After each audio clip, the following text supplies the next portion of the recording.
Hello friends, daily dictation के लिए channel को सब्सक्राइब कर लें। यह डिक्टेशन 5 मिनट की 80 शब्द प्रति मिनट और 1 मिनट की 90 शब्द प्रति मिनट की गति से होगी, ताकि 80 शब्द प्रति मिनट की गति पर अच्छे से कमांड हो सके। यह डिक्टेशन 5 सेकंड बाद शुरू होगी।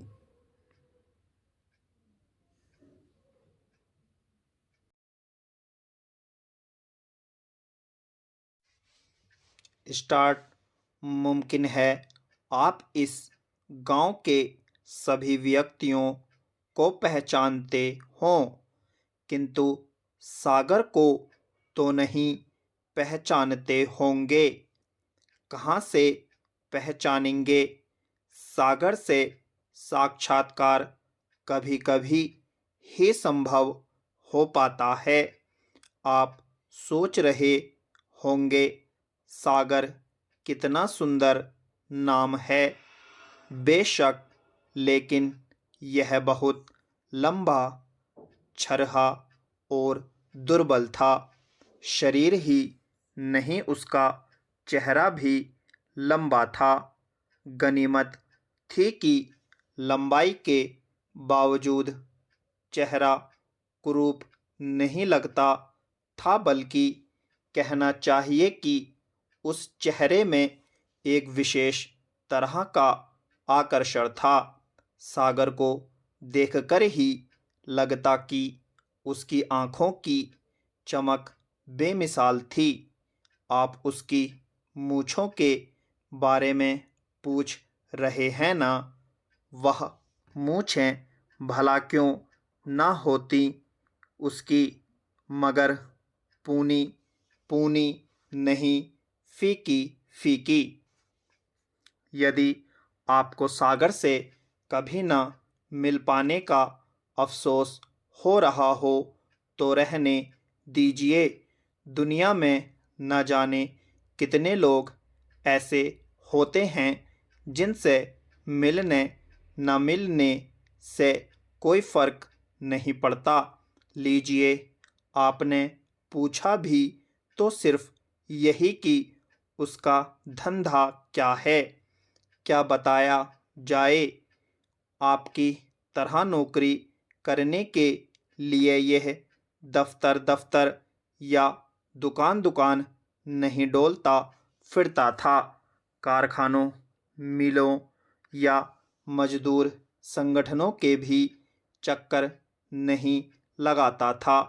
जिस धंधे में हाथ डाल देता वही उसका धंधा हो जाता, और ऐसा कोई धंधा नहीं जिसमें वह हाथ न डाल सकता हो। यानी बहुत होशियार था वह। उसकी और कभी किसी ने आंखें तरेर कर नहीं देखा। 5,000 की उस बस्ती में ऐसा एक भी माई का लाल नहीं था जो सागर की धीर, गंभीर और गहन गर्जना को बंद कर सकता हो। उसकी चारों तरफ घूमती नजरों को कोई रोक पाया हो। सागर जब भी गांव में निकलता, रास्ते का माहौल इस प्रकार का होता मानो किसी राजा की सवारी निकल रही हो। क्रमवार एक एक दुकान से आवाज़ें जाने लगती।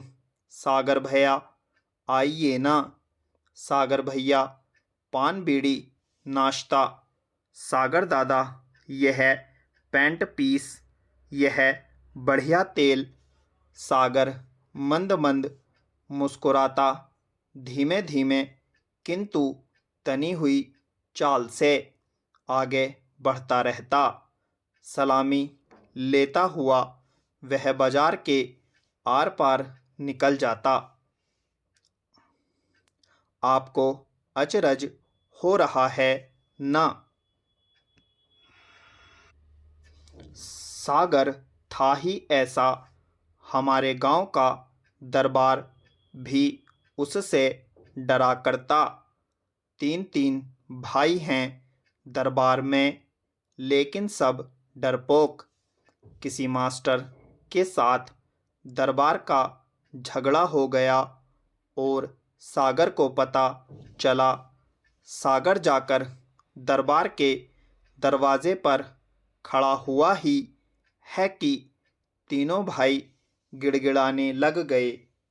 आजकल के दरबार भी कैसे खस्ता हाल हैं। सागर जैसा आम आदमी उन पर हावी हो गया। दरअसल दरबारों को अब रोटी तक की दिक्कत होने लगी है।